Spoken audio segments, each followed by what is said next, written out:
करते हैं, लेकिन मैं आपको ये भी बता दूं कि जो मैंने आपको ये बात की कि दुनिया में जो आर्म रेस है उसमें कंट्रीज़ एक दूसरे से किस तरीके से एक दूसरे को डिफीट करके आगे निकल रही हैं। तो जिस दिन ये हुआ, ये फैसला किया गया, इंडिया की तरफ से ये फैसला सामने आया कि अब इसको डिप्लॉय किया जा रहा है ऐसे बॉर्डर पर जहां पर पाकिस्तान को भी टैकल किया जाएगा, उसके साथ साथ रशिया को भी देखा जाएगा। तो वहीं पाकिस्तान की तरफ से बाबर क्रूज़ मिज़ाइल को टेस्ट कर लिया गया, उसका भी तजर्बा कर लिया गया, कामयाब तजर्बा किया गया। आज की वीडियो में पाकिस्तानी मीडिया इंटरेस्टिंग टॉपिक पर डिस्कशन कर रहा है और इस वाले से अगर आपको आज की वीडियो अच्छी लगे तो वीडियो को लाइक करते जाइएगा और आगे ऐसी वीडियोस देखना चाहते हैं तो हमारे चैनल को ज़रूर सब्सक्राइब कीजिएगा। चलिए वीडियो को स्टार्ट करते हैं। असलहे की दौड़ बहुत तेज़ी से जारी है। आर्म रेस में कंट्रीज़ एक दूसरे को डिफीट करने की कोशिश में बहुत आगे निकल गए हैं। इससे पहले हमने एक प्रोग्राम किया था जिसमें हमने डिस्कस किया था कुछ दिन पहले कि इंडिया ने जो Russian made air defence system ख़रीदा है उसको कहाँ पर डिप्लॉय किया जाएगा। अब वो बात सामने आ गई है क्योंकि फर्स्ट स्क्वाड्रन जो इंडिया पहुंचा है और अभी उसकी तरसील जारी है, लेकिन इंडिया ने ये फैसला कर लिया है कि उसको डिप्लॉय किया जा रहा है वेस्टर्न बॉर्डर पर। और आप जानते हैं कि पहले भी ये बात हुई थी कि क्या इंडिया इसको पाकिस्तान के ख़िलाफ़ डिप्लॉय करेगा या इसको चाइना के ख़िलाफ़ इस्तेमाल करने के लिए ख़रीदा गया है। अब वेस्टर्न बॉर्डर पर जब इसको डिप्लॉय किया गया है तो इससे साफ जाहिर है कि ना सिर्फ ये कि ये पाकिस्तान के ख़िलाफ़ भी इस्तेमाल किया जाएगा बल्कि इसके साथ साथ ये चाइना के ख़िलाफ़ भी इस्तेमाल किया जा सकता है। इससे पहले कि मैं आपको ये बताऊं कि क्या इसकी खुसूसियात क्या हैं, फ़ीचर्स क्या हैं और हम जो बहस व मुबाहिसा जो डिबेट कर रहे हैं असल में वो उसका मकसद क्या है और उसके फ़ीचर्स क्या हैं, क्या हम किसी गलत तरफ तो नहीं जा रहे। बहुत से लोगों ने ऐसी बहुत सारी बातें की कि जो बिल्कुल उसके ऊपर पूरा ही नहीं उतरती। इसके ऊपर बात करते हैं, लेकिन मैं आपको ये भी बता दूं कि जो मैंने आपको ये बात की कि दुनिया में जो आर्म रेस है उसमें कंट्रीज़ एक दूसरे से किस तरीके से एक दूसरे को डिफीट करके आगे निकल रही हैं। तो जिस दिन ये हुआ, ये फैसला किया गया, इंडिया की तरफ से ये फैसला सामने आया कि अब इसको डिप्लॉय किया जा रहा है ऐसे बॉर्डर पर जहां पर पाकिस्तान को भी टैकल किया जाएगा, उसके साथ साथ रशिया को भी देखा जाएगा। तो वहीं पाकिस्तान की तरफ से बाबर क्रूज़ मिज़ाइल को टेस्ट कर लिया गया, उसका भी तजर्बा कर लिया गया, कामयाब तजर्बा किया गया। अब दोनों कंट्रीज़ जो हैं वो एक दूसरे को किस नज़र से देख रहे हैं ये आप सोच सकते हैं, क्योंकि एक सोशल मीडिया पर यह बहस शुरू हो गई है कि जहां JF-17, F-16 पाकिस्तान के जो भी असलहा तैयार किया गया है या जो भी मिज़ाइल टेस्ट किए गए हैं उनके ऊपर ये कहा जा रहा है कि पाकिस्तान इनको भारत के ख़िलाफ़ इस्तेमाल करने के लिए बनाया गया है। तो दूसरी तरफ भारत की तरफ से जो है वो ये कहा जा रहा है कि इन सब को तो जो ये एयर डिफेंस सिस्टम है ये खा जाएगा। सबसे पहले तो हम ये बात कर लेते हैं कि एयर डिफेंस सिस्टम S-400 ख़ास तौर पर कहा जा रहा है कि टू फ्रंट वॉर जोन के सिलसिले में अगर ऐसा कुछ होता है तो एक मल्टीप्लायर का रोल अदा करेगा, एक मल्टीप्लायर फोर्स का रोल अदा करेगा।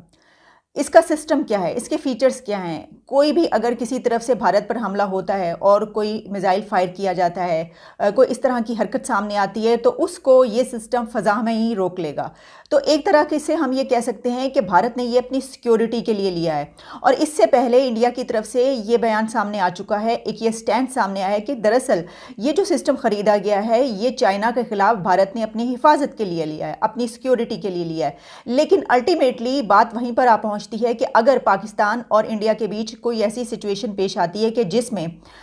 ऐसा कुछ होता है कि जंग की तरफ हम निकल जाते हैं, दोनों कंट्रीज़ उस पॉइंट पर आ जाते हैं कि जंग की सूरत हाल पैदा होती है। जिस तरह हम देखते हैं कि LOC पर तो बमबारी वक्तन फ़वक्तन होती रहती है, बेशक सीज़ फायर हो, बेशक बहुत ज़्यादा बातचीत हो जाए, कहा जाए कि अब कभी भी जंग नहीं होगी, इसके बावजूद ऐसा हो जाता है। तो अगर किसी ऐसे क्रूशल पॉइंट पर इंडिया और पाकिस्तान पहुँचते हैं तो फिर ये एयर डिफेंस सिस्टम इस तरीके से इस्तेमाल किया जाएगा कि अगर पाकिस्तान की तरफ से, क्योंकि भारत का ये कहना है कि जो अब बाबर क्रूज़ मिज़ाइल का तजर्बा भी किया गया है, इससे पहले भी बहुत कामयाब टेस्ट ऐसे मिज़ाइल्स के किए गए और एयरक्राफ्ट्स के किए गए, तो इंडिया की तरफ से ये स्टैंड है कि पाकिस्तान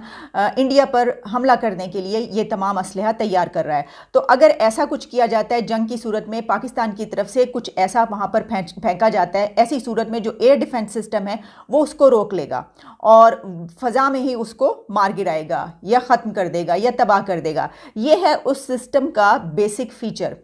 तो इसको हम देख सकते हैं कि ये सिक्योरिटी के पर्पज़ से लिया गया है। लेकिन अगर हम सिर्फ इसी को नज़र में रखें और हम कहें कि इसका तो बेसिक फीचर ये है कि इंडिया ने अपने सिक्योरिटी के पर्पज़ से लिया है और इसका तो काम ही है कि अगर इंडिया पर हमला होगा चीन या पाकिस्तान की तरफ से तो वो उसको फ़ज़ा में रोक लेगा और कोई वहाँ पर मिसाइल अंदर नहीं गिर पाएगा और भारत में कोई तबाही नहीं हो सकेगी। लेकिन इसका एक और पॉइंट ऑफ व्यू भी है, यानी इसको एक और एंगल से भी देखा जा सकता है, और वो ये है कि फ़र्ज़ कीजिए अगर कोई ऐसी सिचुएशन आती है इस रीजन में और भारत की तरफ से अगर पाकिस्तान पर हमला किया जाता है तो भारत तो वहाँ से हमला कर पाएगा और अपना जो मिसाइल्स हैं या जो भी असलहा वो इस्तेमाल करेगा उसके ज़रिए पाकिस्तान को निशाना बना सकता है। लेकिन अगर जवाबन यानी अगर पाकिस्तान उसको टैकल करने के लिए इस तरफ से कोई मिसाइल वह उस तरफ फेंकने की कोशिश करेगा तो उसको एयर डिफेंस सिस्टम रोक लेगा। तो इस सिचुएशन में आप कह सकते हैं कि ताकत का तवाज़ुन जो है वो बिगड़ गया है, बैलेंस। लेकिन मैं ये समझती हूँ कि सिर्फ किसी इस रीजन का नहीं, सिर्फ पाकिस्तान का, इंडिया का या चाइना के बीच बैलेंस जो है वो इम्बैलेंस नहीं हुआ, बल्कि ये दुनिया में ताकत का तवाज़ुन बिगड़ रहा है। ये दुनिया के लिए ख़तरा है, ये इस पूरी, आप समझ लीजिए इस पूरे प्लैनेट के लिए ख़तरा है। ये जिस तरफ हम निकल के जा रहे हैं, जो कुछ हम कर रहे हैं, जिस तरीके से कंट्रीज़ आर्म रेस में आगे बढ़ रही हैं, जिस तरीके से कंट्रीज़ असलहा ख़रीद रही हैं, अपने मिसाइल एक के बाद एक टेस्ट हो रहा है, दूसरी तरफ एयर डिफेंस सिस्टम ख़रीदे जा रहे हैं, ये हम उस पॉइंट पर पहुंच रहे हैं जहां पर इस पूरी दुनिया को बहुत शदीद ख़तरात लाहक हैं। और मेरा ये ख्याल है कि बजाय इसके कि हम इस डिबेट में पढ़ें, हम ये बहस करें कि भारत को इससे कितना ख़तरा है या पाकिस्तान को इससे कितना ख़तरा है,